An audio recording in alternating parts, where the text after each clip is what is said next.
Hi, it's Sarah from Bird Brain. Let's explore a hummingbird hack together using fairy lights with your hummingbird bit.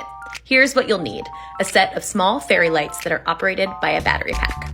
Next, you'll need a sharp pair of scissors, a pair of wire strippers, your terminal tool, and of course, your hummingbird bit. If you're not familiar, learn more on our page. You're definitely going to want one after seeing this.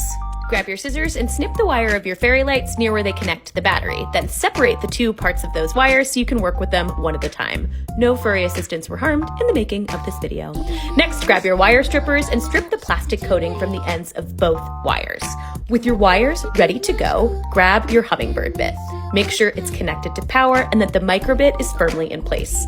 Select the LED port you'd like to use. I'll be connecting my fairy lights using LED port 1.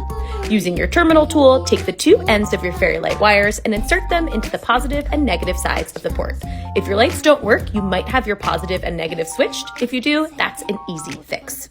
Now that our wires are firmly connected, let's test them out. With your hummingbird bit connected to your programming device, write a simple program to turn LED port 1 on at 100%. I'm using bird blocks and use the bit LED block. This should make your lights glow. Let's see. Yay! Now explore your new creation. You can try loops, making your lights blink, adjusting the brightness. Have fun!